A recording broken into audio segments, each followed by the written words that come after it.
De fato, foi uma certa demora, né? Ficamos na expectativa durante muitos meses aí, desde aquela retirada abrupta do diretor do INPE, do então Ricardo Galvão, pelo presidente Bolsonaro, daquela forma, e aquilo causou um trauma na instituição muito grande.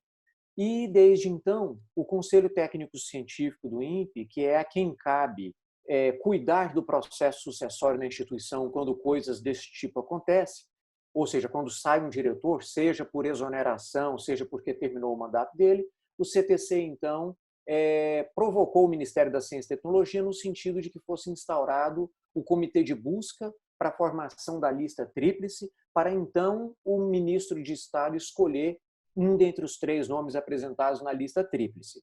Então, esse procedimento foi feito desde lá de trás, logo depois da saída do Galvão, e ficamos por meses aguardando a divulgação pelo Ministério do comitê de busca. Esse comitê de busca finalmente foi publicado relativamente há pouco tempo e, num primeiro momento, nos chamou a atenção, porque o Conselho Técnico Científico, o CTC, também já havia solicitado que, repetindo o que já havia acontecido em outros comitês de busca no passado no INPE, que fosse colocado dentre os membros do comitê de busca ao menos um servidor da instituição, um servidor do INPE, para acompanhar o processo. Isso, nós fizemos essa solicitação formal ao Ministério, mas fomos ignorados. Quando saiu a composição do comitê de busca, estava lá, então, previsto algumas autoridades ligadas à área da ciência e tecnologia, mas não havia essa presença de um servidor do INPE sequer para acompanhar o processo, muito menos como membro efetivo do comitê de busca. Então, isso foi um primeiro aspecto que nós consideramos, que foi ruim, né? E no outro aspecto agora é saber como anda realmente o trabalho desse comitê de busca. Particularmente, eu não tenho notícia de que se já foi divulgada uma agenda do comitê de busca, para prazos de inscrição e se haverá ou não a participação da apresentação pública das propostas para a participação da comunidade neste processo de formação da lista tríplice. Agora, concomitantemente ao comitê de busca pelo nome do novo diretor, nós tivemos também a abertura de um processo de seleção para o comitê técnico científico. E aí não são listas tríplices, são listas sextuplas, com 6 nomes e também com a decisão ao ministro de Ciência e Tecnologia, no caso, nesse momento, o astronauta Marcos Pontes. Está de acordo com aquilo que foi feito nos últimos anos? Isso é regimental, faz parte do regimento interno do CTC, e, de fato, também, nós já estávamos com os nossos mandatos expirados, que é um mandato de 2 anos, quem é membro eleito, porque, só para lembrar aqui aos nossos telespectadores, ouvintes, o CTC do INPE é um órgão consultivo da direção do Instituto. Então, portanto, de cara, ele já não é um órgão deliberativo, como são, por exemplo, os conselhos universitários das universidades federais. Nas universidades federais, que são autarquias do governo federal e não órgão da administração direta, como é o INPE, nas autarquias, os conselhos são deliberativos e estão acima, por exemplo, do reitor. Então, acima do reitor da universidade tem um conselho universitário. Ele também é formado parte por membros eleitos, parte por pessoas indicadas pelos departamentos das faculdades. Forma-se um conselho que é deliberativo, ele está acima da autoridade do reitor da instituição. No CTC do INPE, não. Como órgão da administração direta, não está prevista a figura de um conselho superior deliberativo. Ele é apenas consultivo. E este conselho, no caso do INPE, ele é formado por 12 pessoas, sendo metade membros eleitos, a outra metade membros indicados, geralmente membros externos ao INPE, indicados pelo diretor, a outra metade membros internos, que são eleitos, que somos nós, por exemplo, e mais o diretor do INPE, que conforma, então, 13 pessoas nesse conselho. Então, isso tem sido seguido porque é regimental, né? Mas uma das dificuldades que nós temos no CTC é justamente essa. Ao longo dos anos, nós vimos percebendo uma perda significativa do interesse da própria comunidade do INPE em disputar o CTC, justamente pelo fato de que, como ele não é deliberativo, é apenas consultivo, e como, apesar do regimento interno prever que o CTC seja convocado ao menos a cada 2 meses pelo diretor para discutir os grandes temas da instituição, na prática o que nós temos visto nos últimos anos é que varia, dependendo da situação, da conjuntura, dos interesses do diretor de plantão. Há diretores que chamam mais a miúde as reuniões do CTC, e nós já tivemos, num passado recente, pessoas que eram eleitas para compor o CTC, o mandato se transcorria ao longo dos 2 anos, expirava o mandato sem a pessoa nunca ter participado de uma única reunião. Ou seja, passava-se até 2 anos sem ter uma reunião do CTC. Então, o que é algo muito ruim. E isso tem contribuído para que, ano a ano, o interesse pela comunidade em participar do CTC venha diminuindo. Um exemplo disso está no fato de que o edital que você se referiu já ter sido prorrogado. Certamente porque, assim como aconteceu em eleições passadas, encerrado o prazo, não tinha candidatos suficientes, ainda mais para compor uma lista sextupla como essa. Né? Tem que ter bastante gente para conseguir fazer 2 listas sextuplas, 12 pessoas indicadas. Bom, o edital para a seleção do novo diretor do INPE foi publicado no dia 14/4, na seção 3, páginas 7 e 8 do Diário Oficial da União, e os candidatos têm até o dia 31 de maio para encaminhar os documentos ao endereço citado lá no edital. Os documentos exigidos para a candidatura incluem uma carta com a solicitação da inscrição, acompanhada de um memorial explicitando a capacitação do candidato, que deve ser, obviamente, relativa aos requisitos básicos, um currículo Lattes atualizado, incluindo a produção científica do candidato, e um texto de até 5 páginas descrevendo a visão de futuro que o candidato tenha para o INPE e o seu plano de gestão, que deve ser alinhado à Estratégia Nacional de Ciência, Tecnologia e Inovação, aprovada para 2016-2022. Além da avaliação dos documentos solicitados, o processo seletivo inclui também a apresentação pública do plano de gestão e entrevista privada do interessado pelo Comitê de Busca. O comitê vai selecionar e encaminhar 3 nomes ao ministro de Ciência e Tecnologia para que ele determine quem vai ser o escolhido. Bom, pelo menos aqui na publicação, Gino, está dizendo que vai ter uma apresentação pública, imagino eu, em algum auditório ali do INPE, mas depois tem a entrevista, né, petit comité, só o candidato e o diretor, e o encaminhamento de 3 nomes ao ministro. 2 perguntas. O atual diretor interino, Darton Policarpo, é visto pelos funcionários como candidato ao cargo? Segunda pergunta, vocês acreditam na lisura do processo? Vocês acreditam que o Ministério esteja disposto a ouvir indicações de pessoas competentes, ou já há um escolhido e esse processo é meramente um processo pro forma para cumprir a legislação? Exato.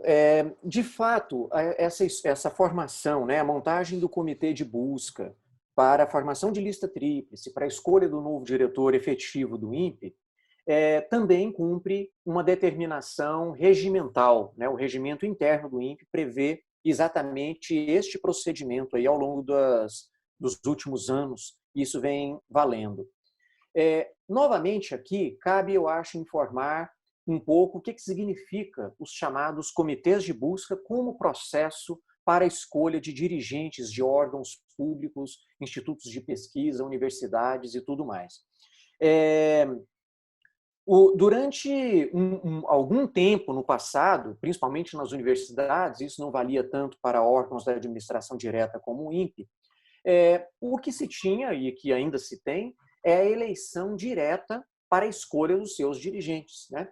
Geralmente são eleições paritárias, no sentido de que, no caso da universidade, por exemplo, você dá o mesmo peso para a votação tanto dos professores quanto do corpo técnico administrativo, como dos estudantes, e você forma, então, dá o mesmo poder de voto para essas três categorias, segmentos da universidade, e você, então, faz uma eleição direta para a escolha de reitores.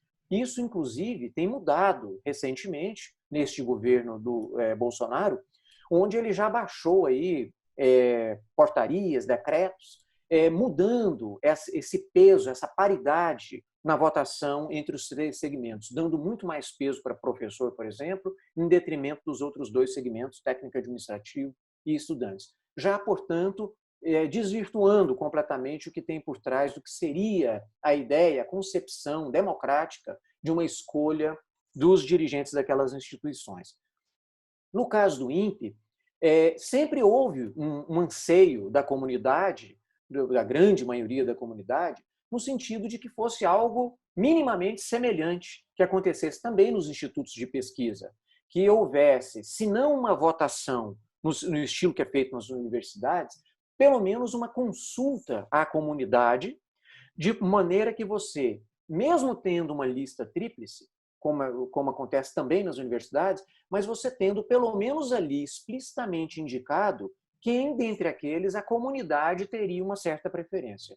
E aí o presidente, no caso, poderia escolher dentre qualquer nome, mas ele teria que assumir pelo menos o ônus político de escolher alguém que não foi aquele escolhido pela maioria da comunidade. Então esse é um processo muito mais legítimo, ainda que não seja 100% democrático, que seria aquele em que o eleito pela comunidade fosse de fato o que fosse empossado, mas pelo menos você abre um debate com a comunidade, você força para que os candidatos apresentem suas propostas e tentem convencer a comunidade de que sua proposta é melhor, e você tem um debate político que depois, ao fim e ao cabo, gera aquela lista tríplice com a preferência da comunidade.